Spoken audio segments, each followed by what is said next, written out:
right, everybody. So, I got my composure back, and I just finished watching a really good movie. No, I watched an alright documentary. It's a documentary called Never Surrender, and it's about the phenomenon known to many people known as Galaxy Quest, which is a very beloved movie. It's probably, for 99, I can't think of another movie in 1999 that I loved as much. Although Gladiator was close, it didn't have the same feeling. It didn't have the same amount of love that would last like it has for me over the past 20 years, 21, 22 years. And surely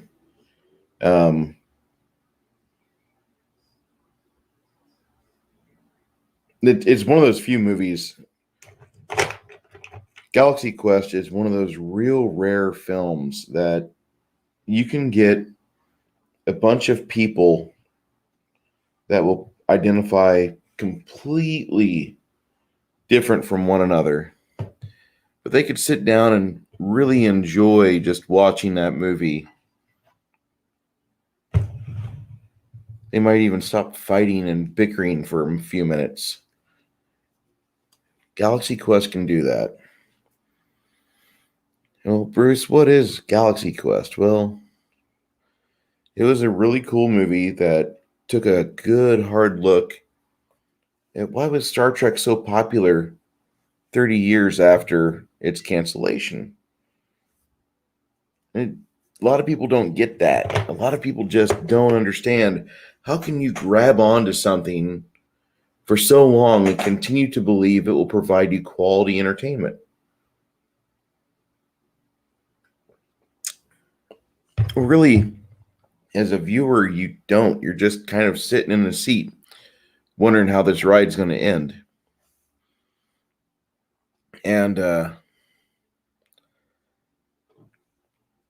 when I went to go see Galaxy Quest, I had been invited by others to meet people up in Peoria. At the time, I lived in Latham.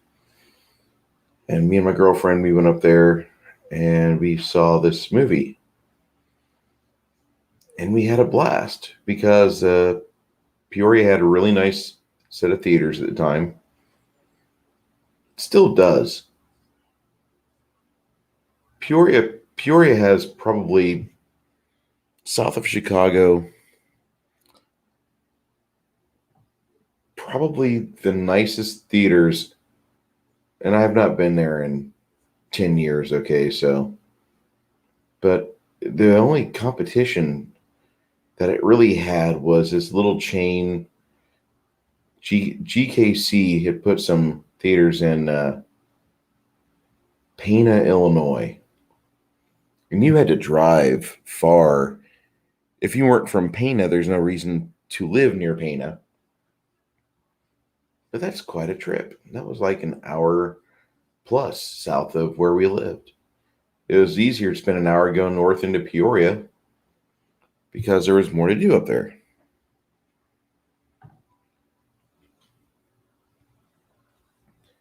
And you'll note that a lot of the things that you hear me talk about when I was a young kid, if we were going somewhere, unless it was like a major vacation, like we went to Ohio in '83 to go to SeaWorld in Aurora, and we got to see the local franchise Killer Whale Shamu there, which every SeaWorld had its own Shamu.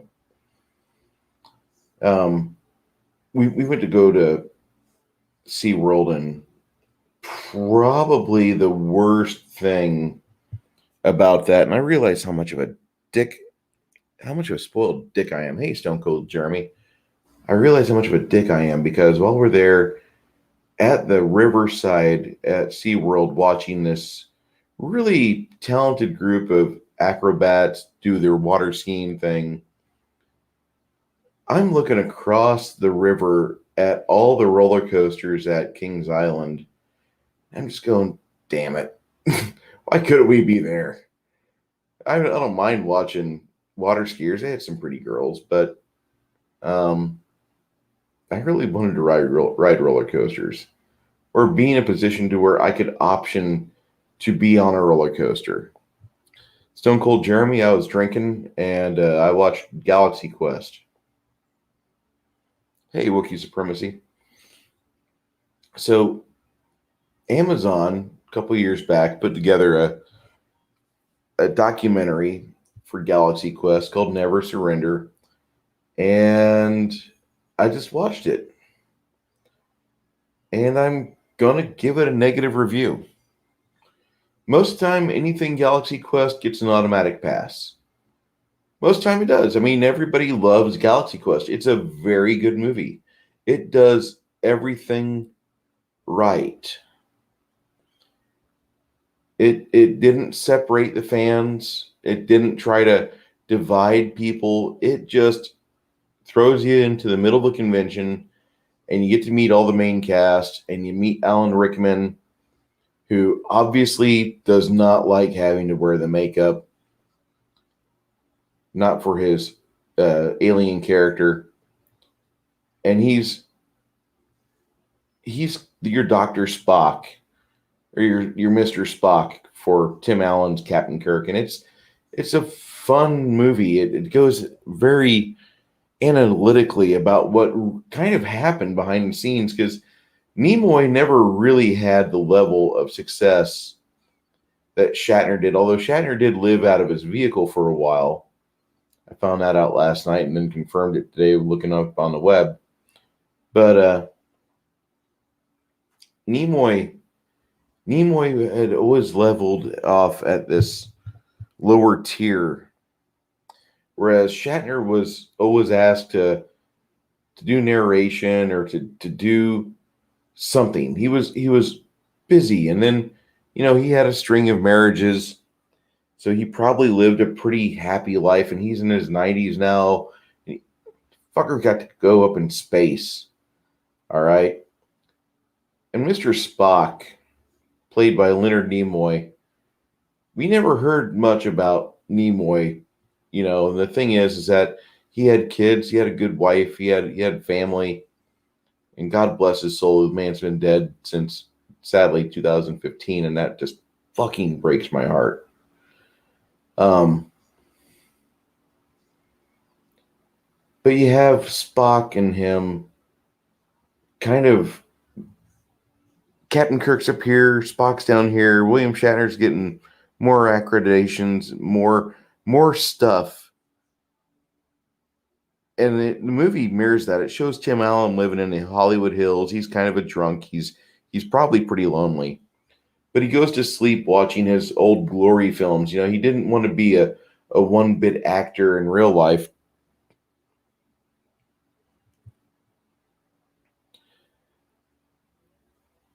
Wookiee says, I like Galaxy Quest better than Trek. Stone Cold says, I don't agree with you, Wookiee, but I don't have an argument against it. Leonard Nimoy, he's just great at what he does. And he kind of realized where he was at.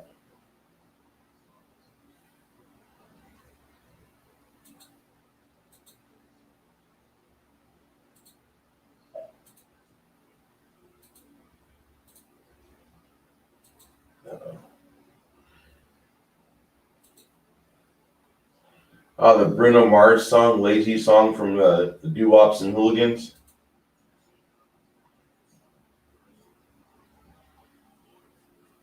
I'll check that out in a bit.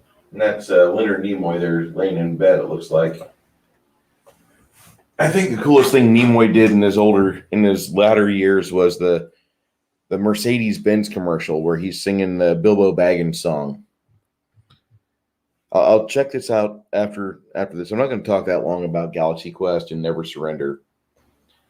Galaxy Quest is a movie that everybody needs to see. And I'm gonna broad brush the shit out of that. I think everybody that can understand a great movie needs to see it. Because in the movie, you're just kind of like watching this Trek convention go off, or a near Trek convention go off without a hitch, except for Tim Nesmith, who is, basically Jason, who is Jason Nesmith. My bad. He's a just very narcissistic piece of shit, and he treats his cast members like they're just almost extras. He doesn't have a lot of respect for them, and he's hitting on Sigourney Weaver because she's there. He doesn't really care about his coworkers, his ex-cast members. He's signing paperwork, and he believes he's a captain. He believes it. And you watch that, and then once the aliens make themselves available and start forwarding the movie into its actual narrative, once all that happens, the movie takes the viewer, you, me, on a ride. And we get to see kind of how these people that would have normally just had a 9 to 5 job in Hollywood, how would they react to this sort of thing? Good evening, son of a red shirt. Just catching a little YouTube before I hit the sacks. Wookie says Sam Rockwell is brilliant. Not enough space magic or magic space wizards in Trek for some people. Trek does require a level of belief, though, just like Star Wars does. You have to have belief that this is going to be a fun story. And if you just let it have that, it gets there. Hey, Vigilante Williamson. And so you get to ride along with the crew of the Protector, the NTE Protector, and not the Enterprise is what NTE stands for, by the way. It even says it on the ship, not the Enterprise, NTE. But you get to watch this spectacle happen. And it is just a blast. And you're not a spectator that doesn't give a shit for very long. You actually feel within the first act, within the first 30 minutes, you're wanting them to succeed, because the Thermians obviously have a problem. They've got these people up in space checking things out. The Protector's real, etc. And then they get attacked by Saris. And holy fuck. You get some really good special effects circa 1999. They use really good practical effects, excellent camera work, a little bit of CGI. Not a lot. They use enough. But you just get on this ride, and by the end of the movie, the viewer and the crew, you're it. You've bonded, and you feel it. You feel it when Qualec dies, and God damn it, why am I forgetting his name? Alan Rickman gives his speech by Grabthar's hammer, by the sons of blah blah, and you shall be avenged. And you almost cry your eyes out. It's like a minute before that, there was a slapstick piece of comedy that you were about ready to rip your side open. And now, thanks to Alan Rickman and the guy that played Qualec, there's this moment of acting that you suddenly are there, and you're like, get him, Alan. Get him. And he does. And it's a fucking fan service that very few movies ever deliver on. The other part of that movie that just gets you in the gut is when Tim Allen has to explain to Mathazar, like, we're actors. We're not fucking heroes. I'm not a captain. We're just regular people. And from what I understood, the documentary says that after that scene, Tim Allen asked to go to his trailer. He wasn't really feeling well after saying those words. He had a small crisis. I think most people do. And during this entire time, everybody's kind of not looking at Galaxy Quest because other things are happening. There's a movie called Gladiator where Oliver Reed died.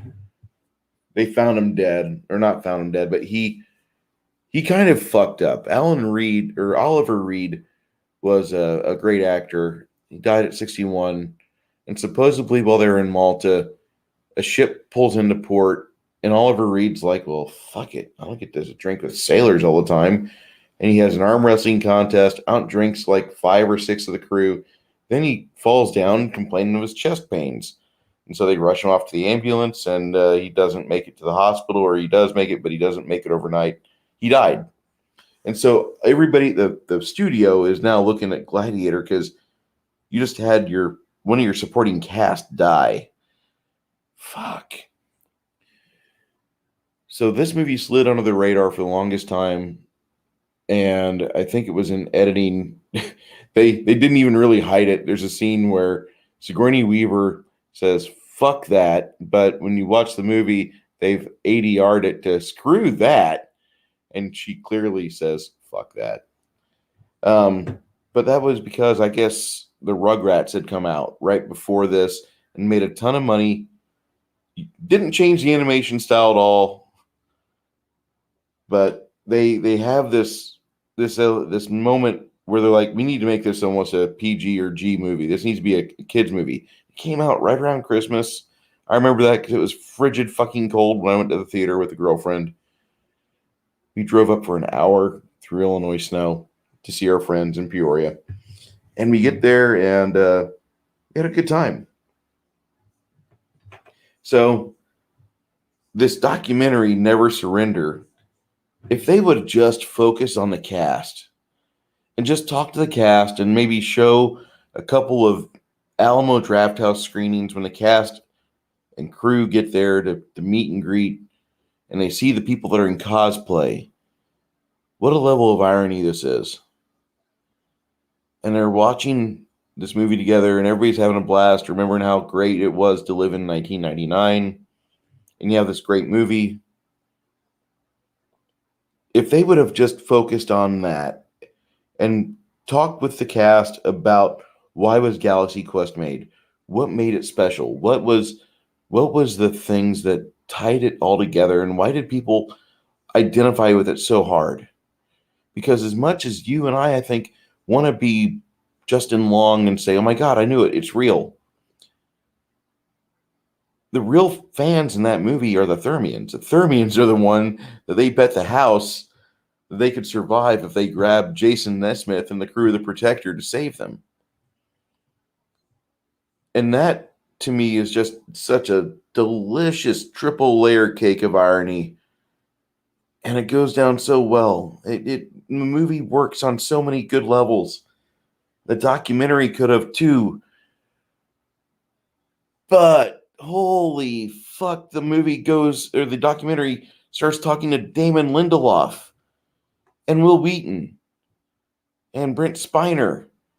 And it talks to all of these people that were part of Star Trek The Next Generation and the new Star Trek movies, which I'm really not a huge fan of, but I'll watch them because they're movies and you can eat popcorn to them. If you don't believe that it's a Star Trek film, Star Trek 2009 is really enjoyable.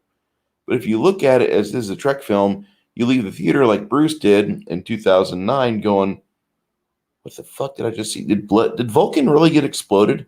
Did they really lose Vulcan? And was that Eric Bana? I don't think I've ever seen him in a movie where I didn't recognize Eric Bana. I didn't know it was him until the second time I watched it. So they talk to these people that, in my opinion, are has-beens. Will Wheaton, to any D&D nerd, is not a cool guy unless that D&D nerd loves the newest, coolest toys and immediately gets rid of it when the newest, coolest toys show up at Christmas the next year. Oh, got to get rid of this. The new edition's out. Uh-oh. And not many people like the guy. He's really a douchebag. Damon Lindelof is not that great. How many things of ours has he ruined? Not of ours, mind you. We're just fucking consumers. We're just people that we buy things or we spend time watching things. We consume. We're eaters. But Lindelof is a producer, and the things he puts out taste like shit. They're not fun. They won't stand the test of time. How many people here quit watching Game of Thrones after season 4? I did. I watched snippets of the rest of the seasons, but after season 5, it really just takes this nosedive. I don't want to be part of. I don't want to be involved with it. Wookiee supremacy is like you get why they're being taken over. The aliens are dumb as hell. You know, they able to traverse open space but naive to performance. It's just stupid. And then you have Stone Cold Jeremy. I wouldn't say dumb, but they're more naive. Wheaton's a soy douchebag. Garrett's like, why the fuck are you late? Why are you up so late? I just got to say that I don't like. I didn't think I needed to see Damon Lindelof or Will Wheaton talk to me about Galaxy Quest.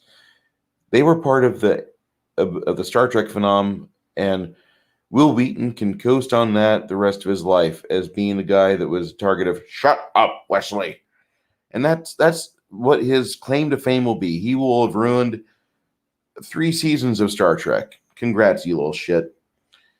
And now he's got a beard. He tries to be so damn cool. Anyway, so Lindelof talks about it, and I put up with it, but I didn't need those guys to talk to me about it. I wanted to see the fans at Alamo Drafthouse reacting to this movie, because that's what happened when they showed here. When we get to see Galaxy Quest in San Antonio, it's a sold-out auditorium. That's what happens. When you have a good movie for a limited release, it's 10 or 15 or 20 years old. You put that movie in a theater, there's not a free seat. Same thing happens with Big Trouble in Little China, with Aliens, all of that. And it's just, I want to hear the views of the people that made it. And I understand that if without Star Trek, of course, Galaxy Quest would not have been made. But I don't need to hear the guys that, yes, they're internet famous, but I really don't care about Damon Lindelof or Will Wheaton. I haven't really ever cared about Will Wheaton. When I first heard that he was on the internet playing board games, I thought, oh, well, that's kind of cool. And then I watched him play, and I said, I lied. I was wrong. I retract what I said. I've been wrong before. Because Will Wheaton is just not somebody that, when you think of him, you don't think of like, oh, let's sit down and play a game together. You think of like, all right, let's trade punches. Because the guy just is a douchebag. You hope that that's the guy that runs into your SUV or sedan at the mall, and then he jumps out trying to be a badass, and you give him a combination to his skull and he falls down like a sack of potatoes. That's what you want with him. That's what I want with him. Wookiee supremacy. You're more right on that, actually. He's known for Stand By Me, but unfortunately, the crew I belong to, my cadre, remembers him from Next Generation. And I hate saying that. I'd much rather just remember him for Stand By Me, when he wasn't a douchebag and he wasn't acting like a little pompous piece of shit on set. Nobody gives a flying fuck about Wesley Crusher. You're absolutely right. Nobody does. And it's a sad thing that people have carried him, that has carried him into fame for over 30 years. It's a very sad situation. If only Roddenberry had just picked somebody else. Isn't Gary Coleman available to play Wesley Crusher? Now that would be funny. What you talking about, Picard? I'm Never surrender. Is it a good waste of your time? If you are up late and you don't feel tired yet, It's 90 minutes of reminiscing about a great movie during a time when things were not so complicated. Is it going to change the way you think about the film? No. You're still going to like the movie Galaxy Quest.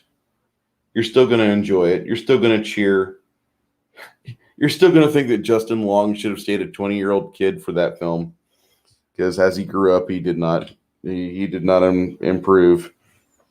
Granted, he could still play the same character today because he hasn't aged, but he's.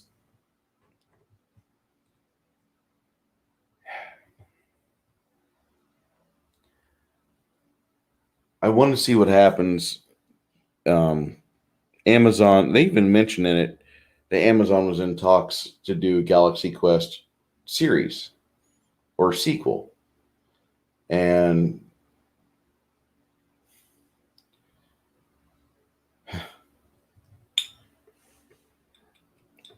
the cast is talking about the death of Alan Rickman. And a lot of the stories that you hear will bring tears to your eyes. Hearing Justin Long describe the gift he got for being in a play that Rickman had just left, he got a card. It really does make you laugh at the same time you're fighting to not cry. And then they play the moment with Quellic and him during Quellic's assassination, and you just all you can say is thank you, Alan Rickman. Thank you for making that scene, because it does hit you. Is it wrong? No, it's all right. I would rather them leave the movie as is now that he has passed. We don't need a remake. We don't want a redo of this. They don't talk about that.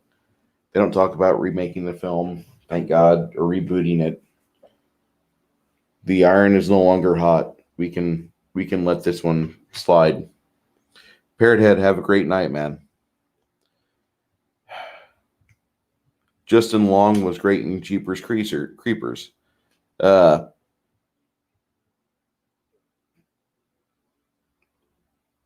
felt sorry for him at the end of that movie. That movie does not end well for his character. But it doesn't, that's and if I never saw the second and third Jeepers Creepers movie, I'd probably like that film a lot more if it would have just remained one film, much like the Hellraiser series. If after the first movie they were just done, I'd been fine with that. But if you guys are up late, can't sleep, you have Amazon Prime, go ahead and give Never Surrender a viewing. There are some really good parts to it. You have about 15 minutes out of it all that you probably will groan when you see people on screen. Brent Spiner probably steals it, because he discusses after he watched it, he's like, why didn't we do this?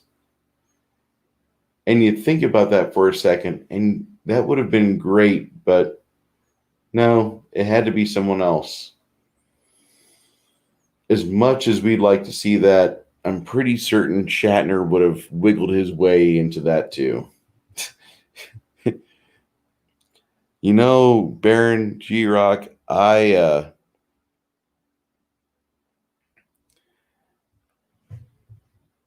would say that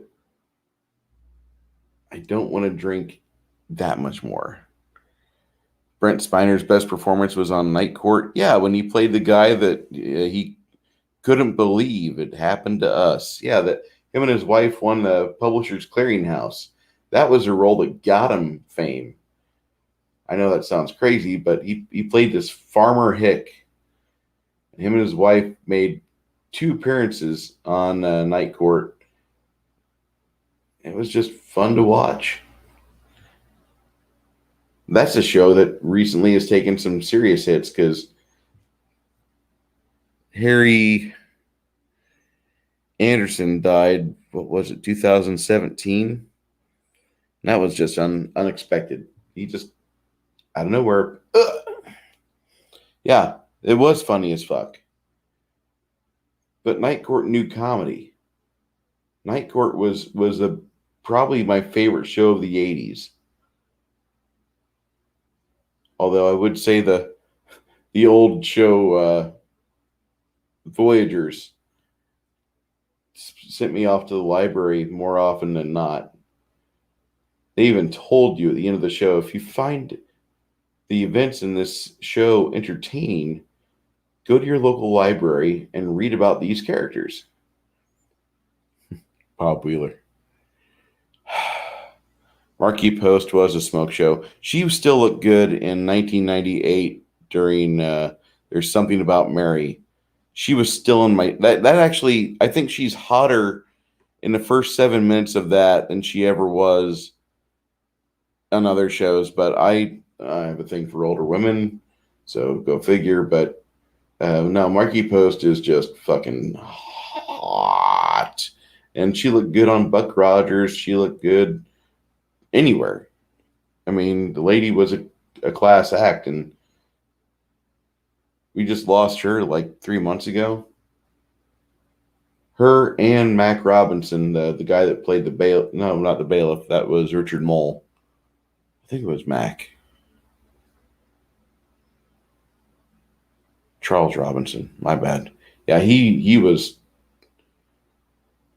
I'm not a granny chaser. I'm in my 40s. It's what you do as you get older. You wake up, you still have a heart on, you're like, yay! Then you realize that there are some ladies that they didn't look as hot as they do now. It's like, man, I'm happy to be getting older. Yeah, the court reporter. He passed on. Marsha Warfield, Richard Mole, and John Larroquette are still alive. John Larroquette, he's Star Trek alumni. He was in Star Trek 3. You would never know it. Hi, Rita. Why am I not seeing Rita Doherty? Okay, there she is. I just saw you're on. Much love for much love, hon. The movie Galaxy Quest, it gets it right. Don't insult your fan base. Don't insult the people that are buying your stuff, that are buying your tickets, that are sending their kids to your movies, that are getting the merch. Don't insult them. Don't call them names. Embrace it. And by the end of the movie, it kind of shows you that these people have gone from not zeros to heroes, but just common, ordinary individuals. And they were able to triumph over something. They were able to actually overcome a great challenge, which was Saris.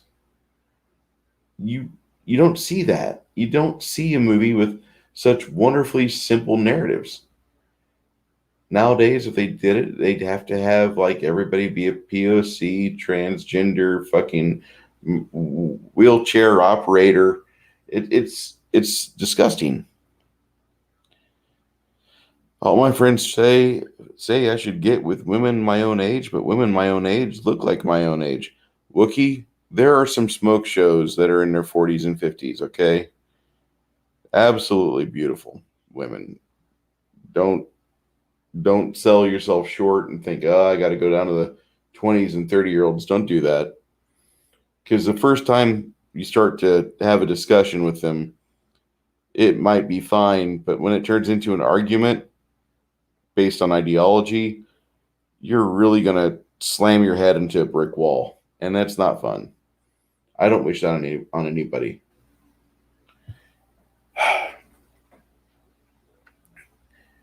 Yeah, Marquee Post died. I think she had cancer, which was maybe someone she fought with for the last year. I was in the hospital when I was reading about that.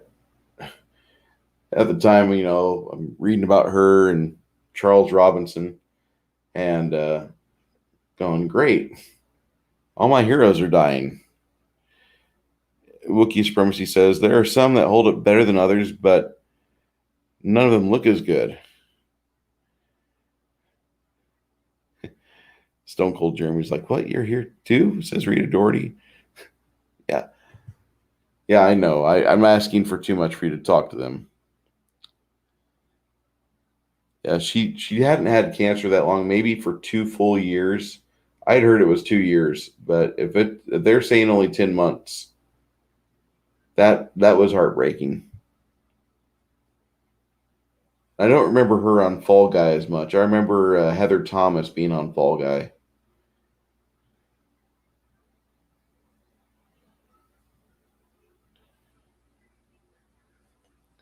Dude, Dwayne, I like painting these miniatures as well too. As well, I need to get better at it. But and the one thing I will always tell people is that you don't have to have my hobby, but I would prefer if everybody had hobbies. If people would just do something that was cathartic and allowed their brains to get out of sixth gear, or if you're a trucker, get out of 10th gear, so you could slow down and just concentrate on the thing in front of you. It's a simple little action. It's a simple hobby. I've got a lot of practice ahead of me.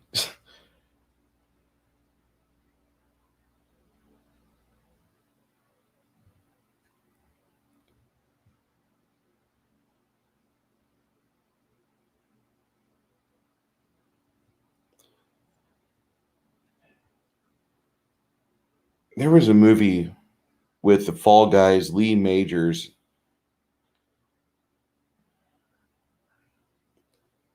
and he was a law enforcement guy sent to an old folks home to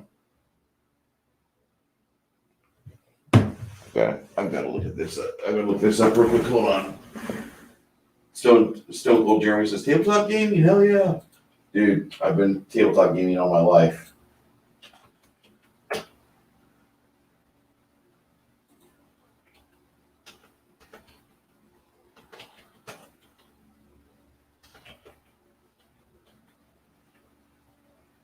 All right.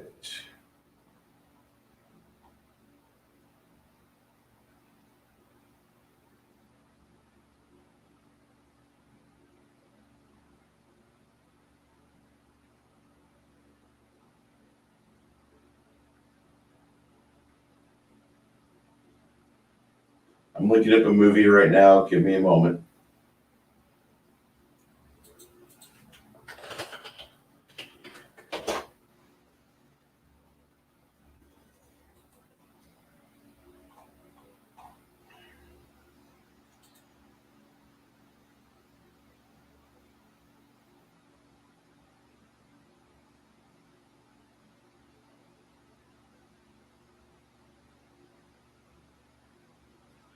So there's this movie with Lee Majors and Abe Vigoda.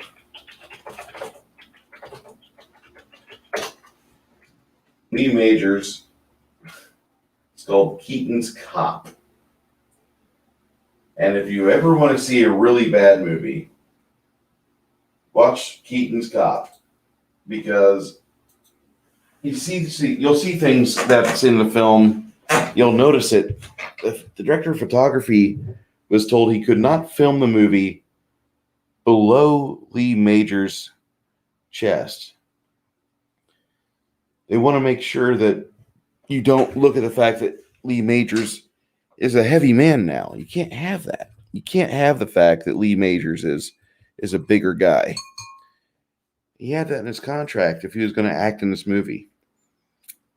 So the entire film is basically shot around the fact they can't film a full shot, a full body shot on Lee Majors. I know that sounds stupid or crazy, and I'm supposed to be discussing Galaxy Quest and Never Surrender, but I think if you guys saw Keaton's Cop, and just how they film the actors in that movie. And the budget's not there. That's a very low budget film. Very, very low quality. You're not getting what you want to pay for with that movie. I'll just say that.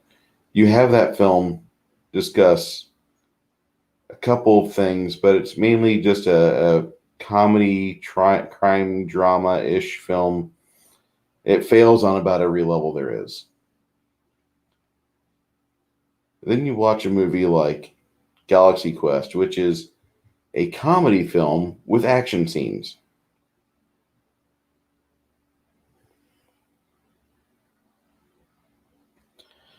Rita says, your hands are a heck of a lot steadier than what mine are anymore. Rita, I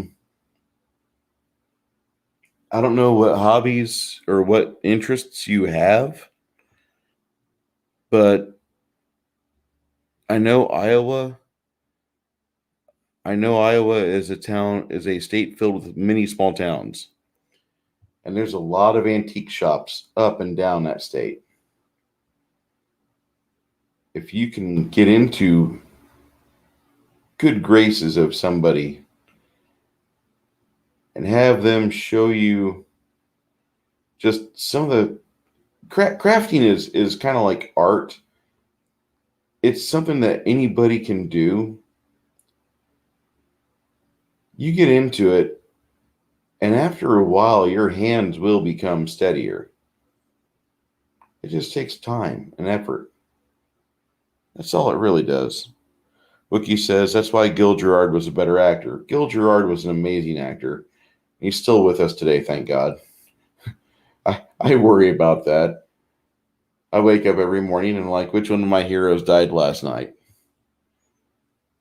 It's not cool when you're in the hospital and you're being told that you're probably going to die. Your lungs suck.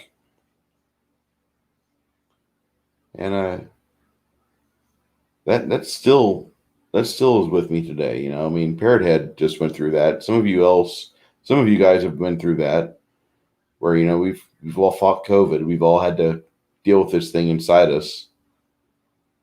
And obviously, if you're watching this stream, you survived the after effects up until now. But you all,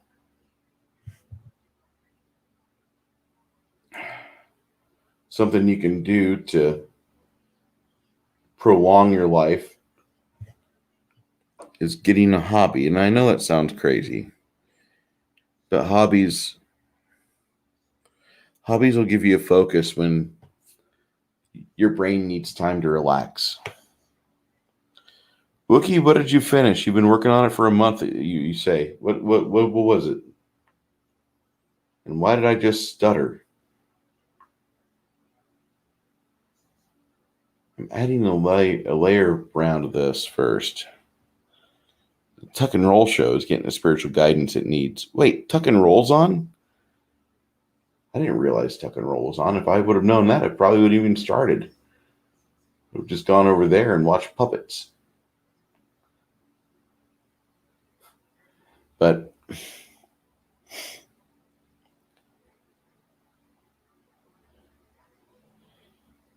Dwayne Erickson's oldest son is in the hospital now with the COVID. Hey, Dwayne. I was there. The doctor told me that remdesivir almost killed me. I don't know what medications your son's on, but I would want to find out.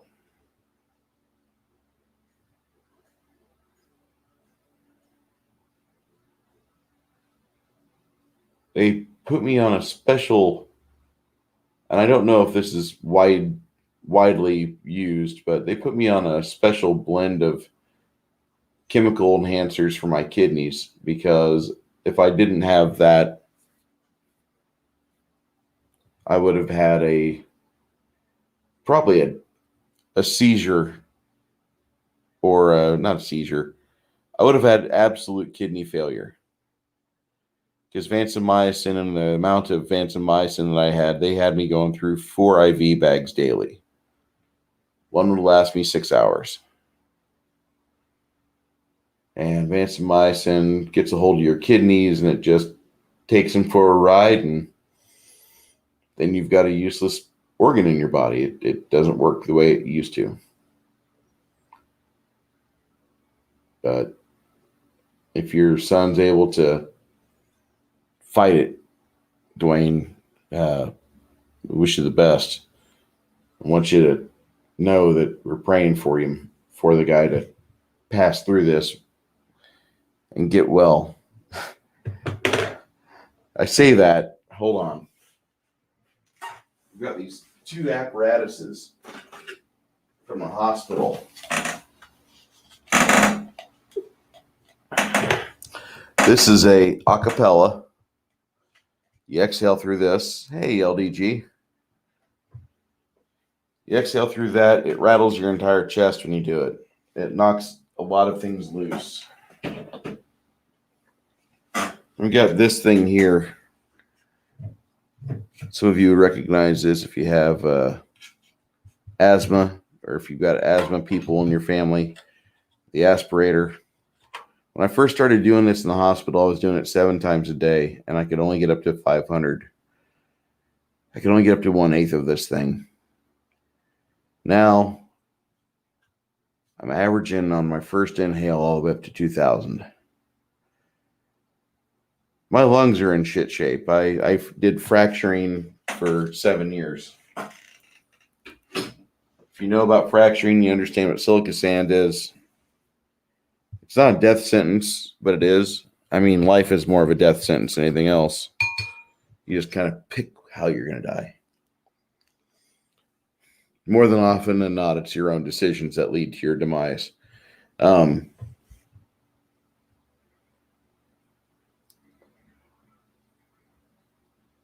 Dwayne, I would absolutely,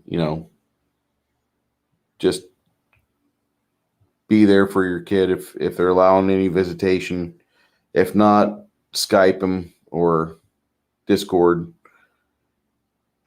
and know that we're behind you, bud. Wookie, I used to smoke. I smoked for about 15 years. So whenever I got a hold of that aspirator, I was dying at first. It hurt me worse to use that than for me to do almost anything else. Now I'm in a lot better shape.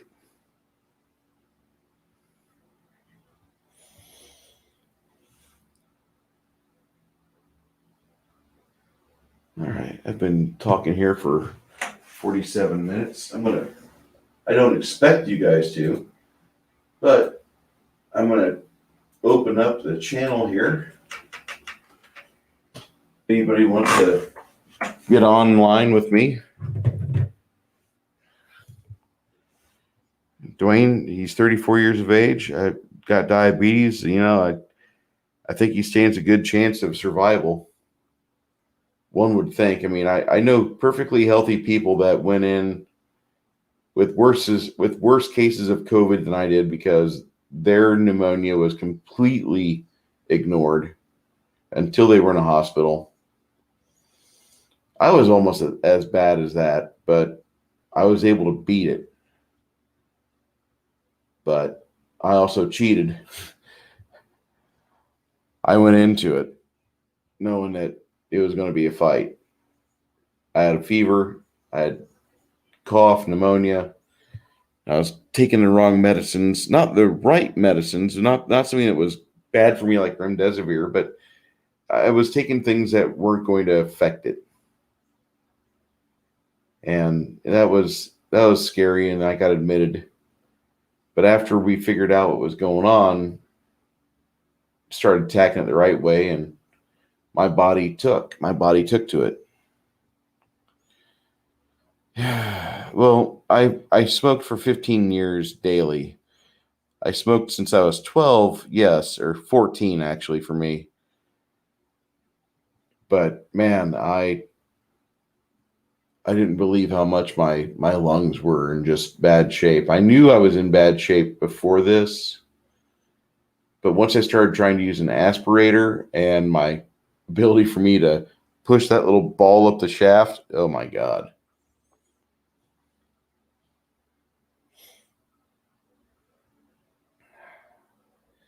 It's really scary.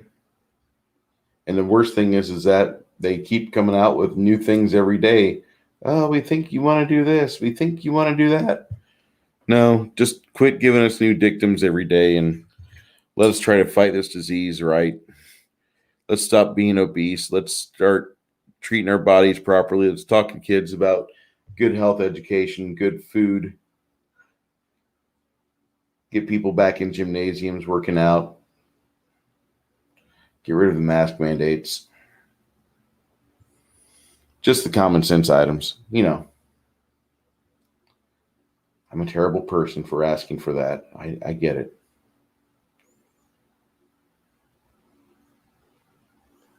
So if you guys want to swing on in, I did put a link there in the chat.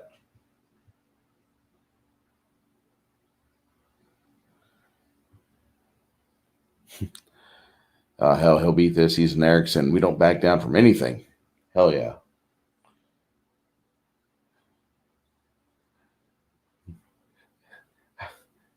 I really hope you guys beat the Huskers this year.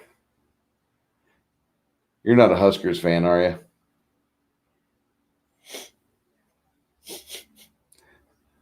I only know about them because of college rivalries, because of where I used to live.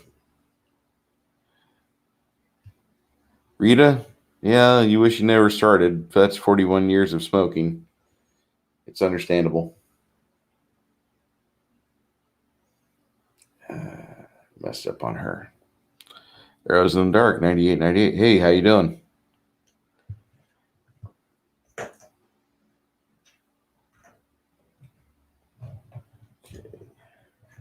What else can I do with Desert Tan?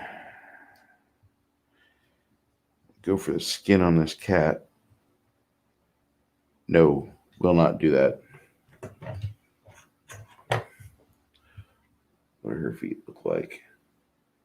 That sounds like a weird proposition. What do her feet look like? Okay. I have an idea how I want to treat that. Okay. Arrows in the Dark, you're drunk, you say. Well, that happens. It is the day of Halloween, and the day after Halloween is a Monday, so I could see why you're getting drunk today.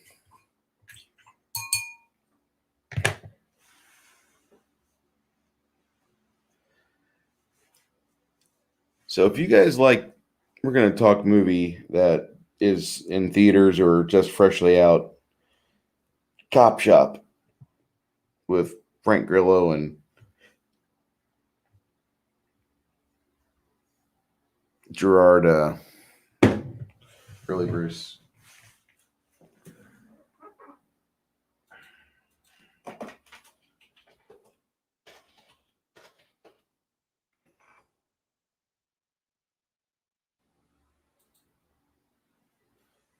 Gerard Butler and Frank Grillo. And if you guys haven't seen that movie yet, if you're looking for a movie that makes you think that we haven't had enough remakes of Assault on Precinct 13, then watch it.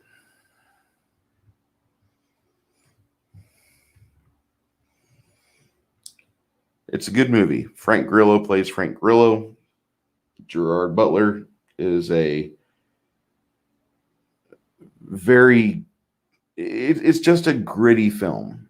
I'll just say that. There's a lot of imitation where it tries to really exceed what it's got, but it fails in that aspect.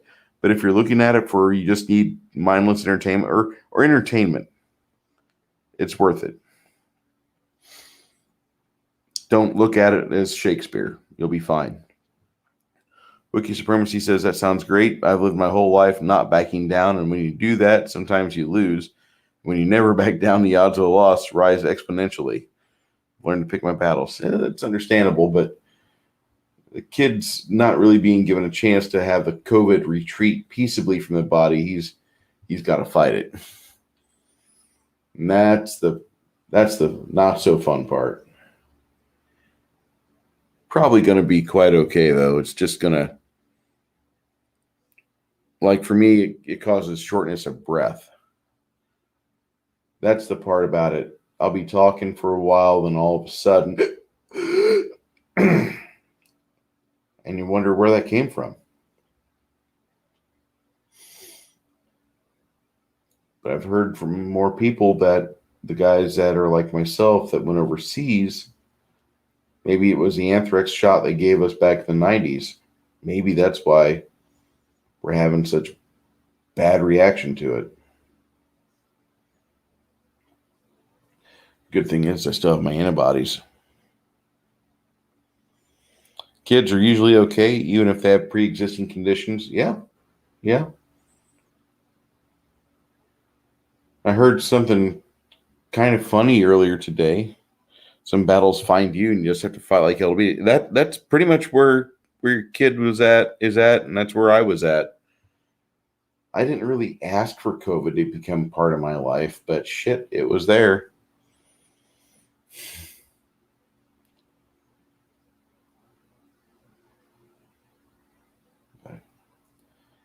No, I think you guys, and I really got to thank everybody for showing up.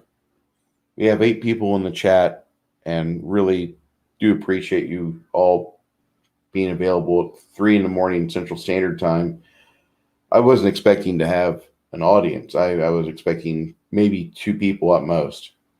But I really wanted to just talk about that movie because that documentary could have knocked it out of the park. And I'm not saying it was going to, it was destined to, but it's talking about a film that is generally loved by everybody, regardless of ideology. And there's very few people today that even try to detract from it, because if you're slamming Galaxy Quest, if you're upset with the Galaxy Quest, then you don't like Alan Rickman. How can you live as a person and not like an Alan Rickman movie? He was Severus Snape. And it's just an interesting cultural thing. How rare is it to have a movie that everybody can agree, wow, this was a great film?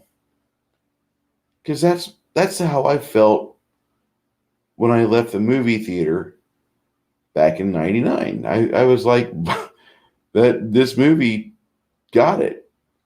They got the convention right. They got the Star Trek fandom right. They got that feeling right. And at the very end of the film, you feel like you're there at the convention with all these people watching heroes step off the space shuttle, which basically they are. And they have a moment where, Jason Nesmith has to nuke Ceres with a little ray gun, basically. And it was so well done. Sounds like the same way Nerf workers talk about Fanboys. Dude, Fanboys is a great movie. I don't think I've ever watched that film and felt like that was a waste of my time. I've watched it 4 times, and I only needed to see it once, but it was good enough to see multiple times and show different people that movie. There's not many films out there that I want to sit down with my dad and watch. At first, I was like, "Oh my God, Dad, you got to see all the Marvel movies." And as time went on, I'm like, just see these 6 right here, and you'll be fine. That's how I feel. Rita, I was from Illinois, and I lived up in Decatur for many years, and I moved into Peoria, and the Peoria proper. But I now live in Texas, but I remember Illinois very well because my family and a lot of my friends are still up there. They're stubborn. They want to deal with winter every calendar year, and I moved to Texas to get away from that. Why would you want to have 2 sets of clothing? Fine, I don't see you every day, and there's a lot of people that interact with me too. So the fact that I remember you're from Iowa, That's kind of a bonus. It's like, yay, I remembered something. COVID did not steal my brain on the way out. I know a lot of people that they have loss of memory issues. The coof ruined a lot of things for a lot of people. And it's weird because you talk to nurses about this, or you talk to doctors. Hey, I want to know how long am I going to be down, doc? Well, I don't know. It's COVID-19. We don't have an idea. What? And they'll tell you that. They'll tell you that straight to your face. No, this is not a disease we can actually pinpoint and show you studies of how it works or anything. This is just a magical fucking illness that does whatever it wants to you, and we just blame shit that should never have even happened to you on COVID-19. It's a very unusual. It's a very unusual thing, and I wouldn't wish this on anybody except for very few people. Which after that, I would definitely wish it upon some people.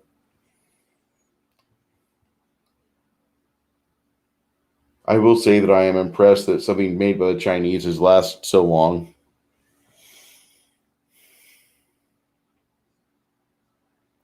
Stone Cold Jeremy goes with the litany of various acting roles that Alan Rickman had: Severus Snape, Hans Gruber, Metatron, Sheriff of Nottingham. He also played Drexel in True Romance, which, if you've not seen True Romance, it sounds like a rom-com. It's not. It is a action movie disguised as a crime thriller. And it does a really good job of being an action movie. It's probably the best that Quentin Tarantino did. It was a script he wrote so he could make Reservoir Dogs. My dad took me to see Star Wars when I was little, and I took him to the prequels. What we had shared together by the end of Rise of Skywalker, please say that's Revenge of the Sith. It's priceless to you, and that's why I don't tolerate the prequel hate. Well, I'm probably not going to make you too happy on this, although I will say that I had something very similar happen with me and a lot of people I know that are Gen X. They took their dads to see Star Wars episodes 1, 2, and 3. And most of us, I mean, if nothing else, in the theater, when you're in the theater watching them, you're not overtly critical about them. You're not. But when you start to analyze things, like, why was Jango Fett's helmet so easy for the little kid to lift up? That should be like a 15-pound helmet after he's been decapitated. He should have been able to, like, but no, the kid's like, and he lifts it right up. That's just a small thing, but like there's parts of episodes 1, 2, and 3 that I really like. And I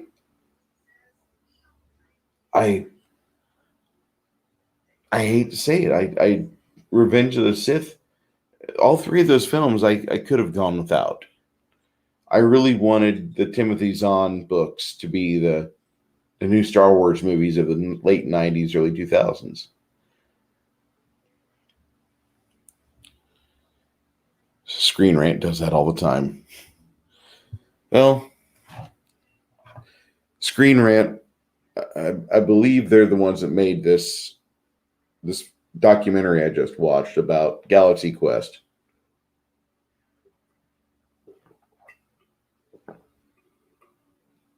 Nope, my bad. Screen Junkies. Almost as bad. Same people, basically.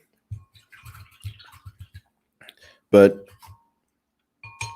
if you want to watch Galaxy Quest and learn about it, pop Galaxy Quest in your DVD player and just listen to the commentary track.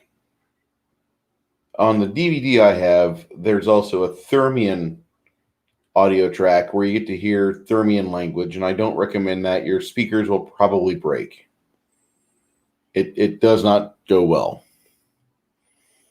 Yeah, the pitch meetings are the only things that they do at Screen Rant that I enjoy. Everything else that they're doing right now bores me to tears. But if you've already watched the commentary track for Galaxy Quest and you want to see Never Surrender, just understand that you're going to have some moments where you cry, because I think all of us would say that we liked Alan Rickman. His acting skills were pretty fucking great. The guy is a legend. I'd put him in the same category as Oliver Reed.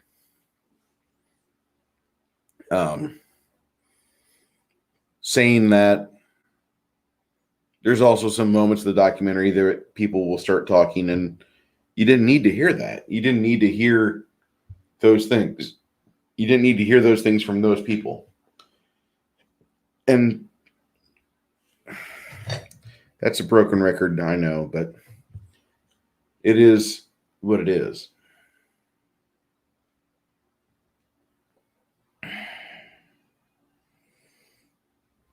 Jar Jar Binks is arguably the most pivotal character in the entire saga. It's my best prequel argument. It's well rehearsed and airtight. Wookie, please make a video about that. I would love to see you actually give Jar Jar his due. I love all the Jar Jar theories. I'm not going to lie. I'm not a fan of Jar Jar, and in any respect, I hated him. But if somebody goes out there and they manage to make Jar Jar look and sound like this was a plan all along, I'll roll with it. I didn't make the movie. Lucas made the movie. Lucas also made the holiday special. Remember that, Garrett? Remember coming over to my house and me giving you and your wife experience points for watching it with me? Yeah. And I even wrote a pair of books back in 2010 and 2012. Damn, 10 likes and 8 watching. That's not bad. Not expecting it, especially at 3 a.m. But I'm just going to say that my writing isn't that great. I wrote books drunk. And had I edited properly, because I think I stayed drunk during that process too, if I had done things right, it would have been fine. I think if I would have had a clear mind, I would have just handed them to somebody else. You edit these.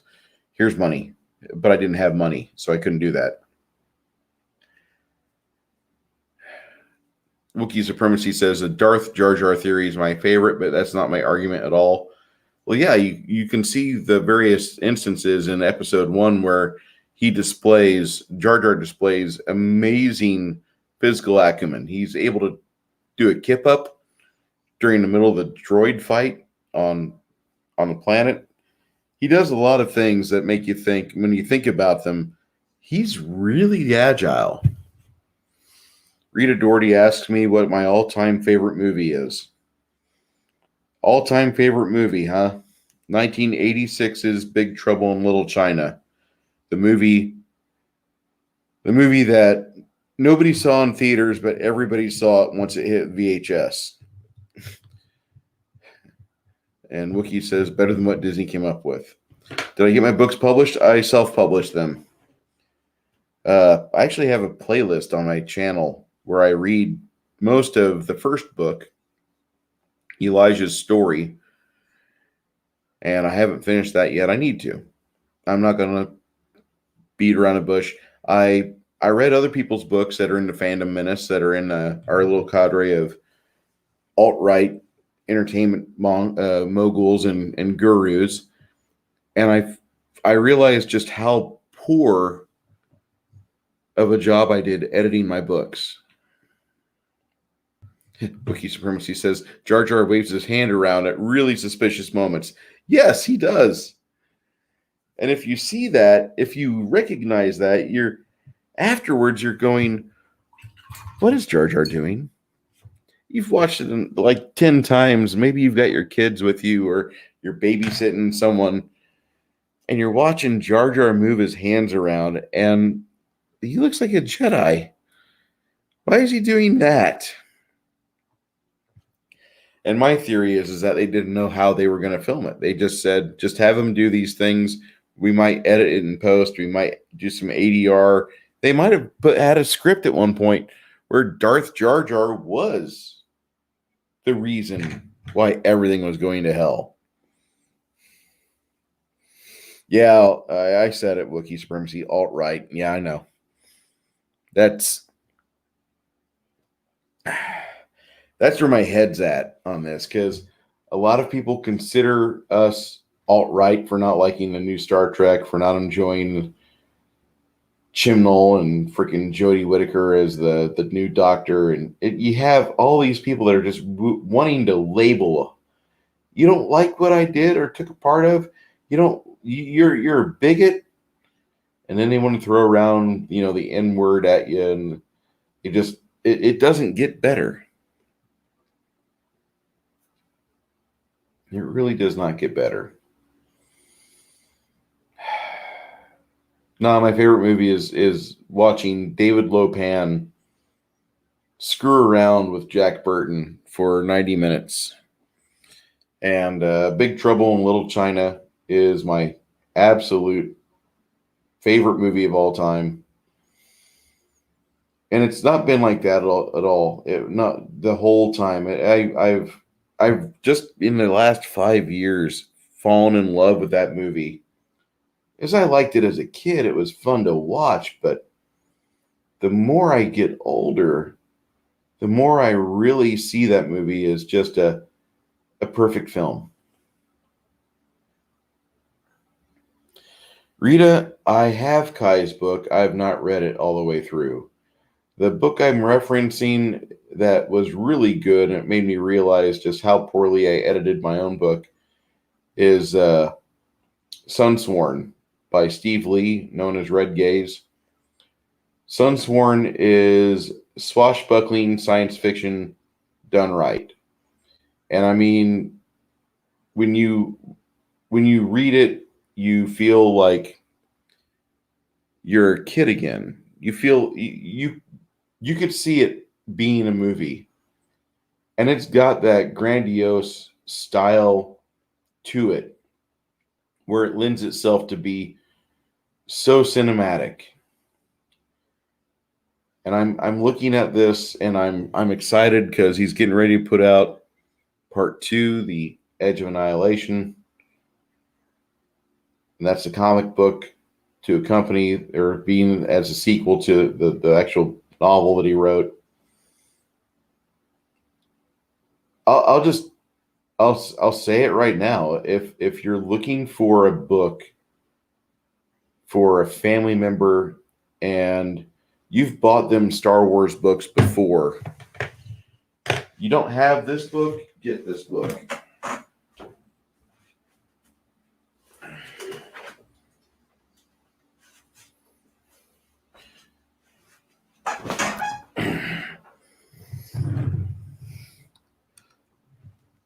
Sunsworn, Edge of Annihilation by Steve Lee. I apologize. Edge of Annihilation is not the sequel. This is the first book. But there's a sequel coming out that's this comic book that follows up all the events of this.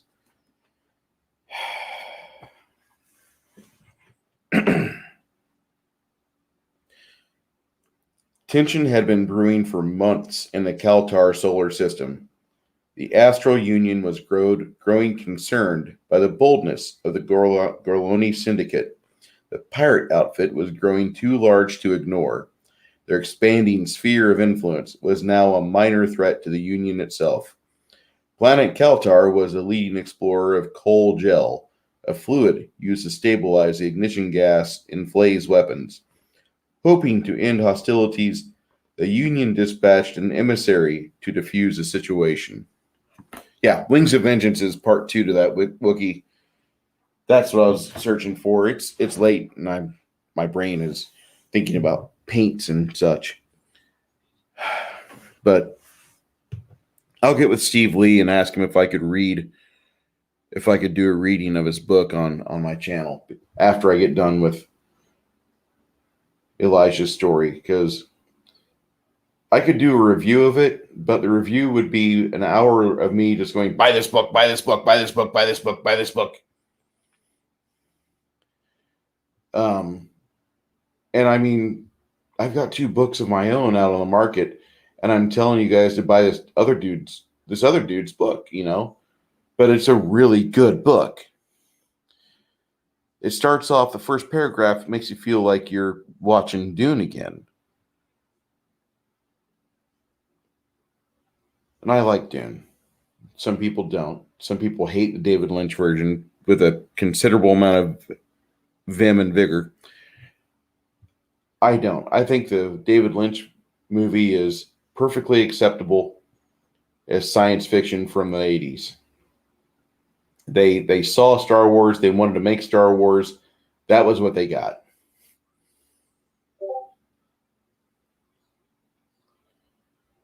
But Sunsworn Edge of Annihilation is a fantastic book. You guys, if you want a book that you could read to your kids, you could read it to your kids. It has adult situations in it. Your kids will get it. There's adult situations in Harry Potter Part 7. They'll get it. You're not going to be reading to them porn. But it feels like a space opera should. It has that same level of panache as Guardians of the Galaxy.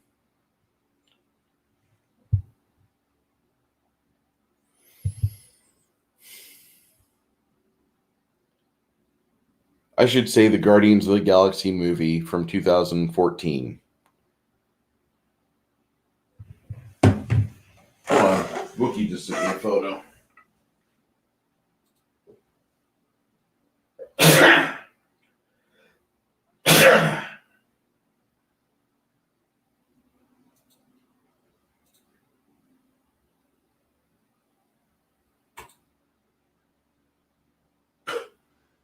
Oh my God.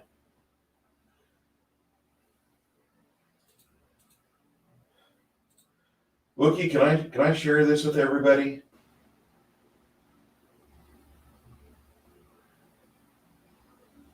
Thank you. Wookiee, can I share that photo with everybody here in the chat?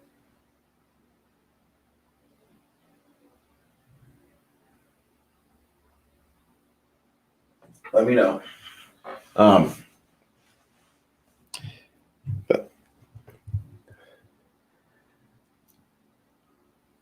Yeah.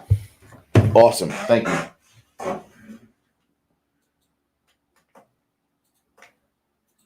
And now we go off to infinity.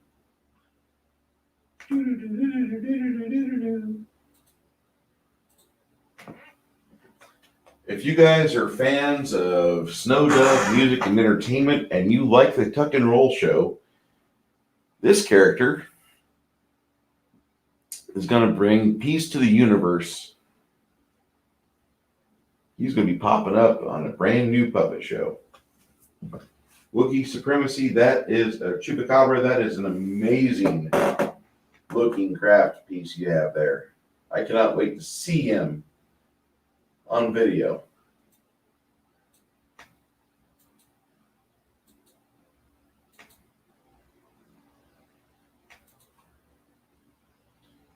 Yeah. All right. Well, I'm going to wrap this up. We were live and rolling for about an hour, 20 minutes. Rita, I don't expect anybody to buy my books. I'm reading the first one at no cost to people. I think it's a fun book to read. There's some adult language in it, but it's on a playlist on my YouTube channel. You're more than welcome to listen to it and enjoy it. Yeah, Wookiee Supremacy, that thing looks really good. Your piece looks really good. I don't know how else I could say it. I mean, I need to see this thing in action. I got to hear you. I did not know you were getting involved with Tuck and Roll that way. That's going to be great. But everybody here for showing up in the middle of the night, I wasn't expecting it. Really appreciate seeing all of you. And watch good media. You know, we spend too much time gnashing our teeth about things we don't like or about things that disappointed us or broke our hearts. But I think Wookiee got it right. You know, you want to spend your time with your loved ones enjoying good things. So pop in your DVD copy of Galaxy Quest or Big Trouble in Little China.